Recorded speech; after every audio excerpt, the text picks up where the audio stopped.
Hello guys, welcome back to my YouTube channel. So guys, आज की video बहुत ज़्यादा हेल्पफुल होने वाली है आप लोगों के लिए, क्योंकि मेरे पास इतना सारा कमेंट सेक्शन कि दी प्लीज़ एक वीडियो और बना दो। अब आप कहो किस टॉपिक के बारे में बात हो रही है। सो यस, ये है हमारा जो IPU CET एंट्रेंस होता है हमारा बीएड के लिए, उसके ऊपर मैंने एक व्लॉग बनाया था जिसमें सब बताया था कि उसमें एंट्रेंस एग्ज़ाम कब होता है और उसमें हम एग्ज़ाम कब कंडक्ट कराता है हमारा IPU। तो उससे रिलेटेड एक वीडियो बनाया था। इसमें आप लोगों ने इतना प्यार दिखाया और कहा कि प्लीज़ उससे आगे का प्रोसीजर के लिए एक वीडियो बनाओ। सो यस, आज का जो व्लॉग शूट हो रहा है, आज की जो वीडियो शूट हो रही है, वो उसी चीज़ के लिए हो रही है कि एग्ज़ाम होने के बाद का जो फर्दर प्रोसीजर होता है वो क्या क्या होता है। ठीक है, सो स्टार्ट करते हैं। जैसे कि आप सब लोगों को पता है कि सीटेट का एंट्रेंस एग्ज़ाम हमारा हो चुका है, राइट।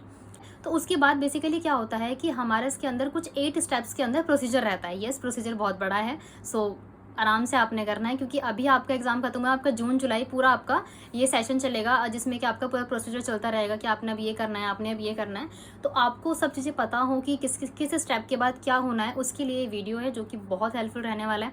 ठीक है, स्टार्ट करते हैं हमारा प्रोसीजर कि हमारा प्रोसीजर क्या है। जो ये स्टेप है हमारे 8 स्टेप्स के अंदर होता है। ठीक है, नंबर 1 पे आता है। सबसे पहले हमारा सबको पता है एग्ज़ाम हो चुका है, तो एग्ज़ाम होने के बाद सबसे पहले हमारी इसकी जो होती है वो ऑनलाइन काउंसलिंग होती है, राइट।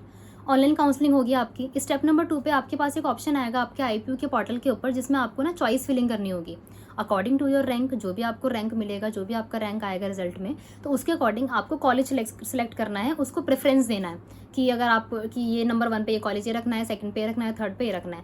ऐसा करने के बाद आपको नंबर 3 पे क्या होगा, आपको सीट अलॉटमेंट हो जाएगा। जब आपको सीट अलॉट हो जाएगी, ठीक है, इस केस में भी चांसेस होते हैं, समटाइम्स क्या होता है कि आपको फर्स्ट राउंड के अंदर ही सीट अलॉट नहीं होती है।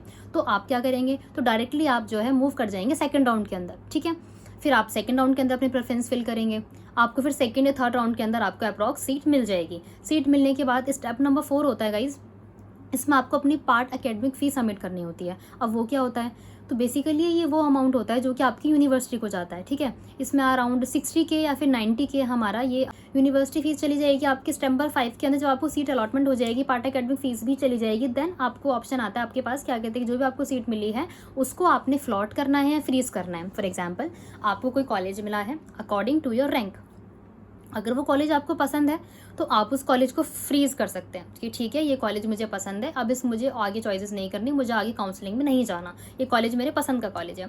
अगर आपको कॉलेज आपके अकॉर्डिंग टू योर प्रेफरेंस या फिर अकॉर्डिंग टू योर चॉइस या फिर अपने नियर बाय डिस्टेंस अगर आप देख रहे हैं नहीं मिल रहा है, तो आप कॉलेज को आप फ्लॉट कर सकते हैं। फ्लॉट करने के बाद क्या होगा, आप फर्दर राउंड्स में चले जाएंगे, आपका अपग्रेडेशन होता रहेगा, ये फर्दर राउंड्स हमारे होते रहेंगे। ठीक है, 7th नंबर पर स्टेप आता है हमारा स्लाइडिंग राउंड का। गाइज याद रखना है कि आप स्लाइडिंग राउंड को आप में सीरियस रहना है स्लाइडिंग राउंड के टाइम पे, बिकॉज क्योंकि इस राउंड में आपने कॉलेज फिक्स करना ही होता है। जो भी आपको कॉलेज मिल रहा है प्रेफरेंस के अकॉर्डिंग या फिर आपके अकॉर्डिंग, वो आपको कॉलेज सेलेक्ट करना ही करना है, क्योंकि इसके बाद हमारे पास कोई ऑप्शन नहीं बच जाता है। फिर हमारे पास जो आई हुई सीट भी होती है वो भी हमारे हाथ से चली जाती है। तो यहाँ पे आपने अपनी सीट को फ्रीज करना है एक। अब आपका लास्ट स्टेप होता है कि जो भी आपको कॉलेज अलॉट हुई है, आपको उस कॉलेज के अंदर जाना है और फाइनल रिपोर्टिंग करानी है। ठीक है, कॉलेज में विजिट करना होता है, वहाँ पे रिपोर्टिंग होती है। रिपोर्टिंग में क्या होता है, जो आपका रेस्ट ऑफ द अमाउंट रह जाता है स्टार्टिंग में, वो amount according to the college वो डिफर करता है कि किसका कितना है, राइट। तो आपको वो अमाउंट जाके वहाँ पे सबमिट करना होता है। और ये एक लंबा प्रोसीजर है गाइस, तो बिल्कुल पेशेंस के साथ रहना है कि ये जून जुलाई पूरा आपका यही प्रोसेस चलेगा। पूरा counselling and all, college select and all, ये सब कुछ आपका चलता रहेगा। कहीं जाके अगस्त के फर्स्ट वीक में आपकी क्लासेस स्टार्ट होंगी, क्योंकि मेरा पर्सनल एक्सपीरियंस है। तो मेरे साथ भी जहाँ आप हैं आज जिस पोजीशन में, वही पोजीशन सेम मेरी थी लास्ट ईयर। ठीक है, तो अभी मेरा बीएड का सेकंड सेमेस्टर चल रहा है। सो मैं आपकी फीलिंग से बिल्कुल फेमिलियर हूँ, कैसा आपको फील हो रहा होगा, कैसे आप एक्साइटेड हो रहे होंगे। तो यस, आपकी एक नई जर्नी स्टार्ट होने वाली है। सो आप एक्साइटेड रहें और ऐसे ही व्लॉग्स को प्यार करते रहें। आई होप ये वीडियो आपके लिए हेल्पफुल होगी। सो अगर आपको अभी भी कोई डाउट होता है, कोई क्वेरी होती है, तो आप मुझे कमेंट सेक्शन में कमेंट कर सकते हैं, मैं आपकी हेल्प करूँगी, because I am always available for you.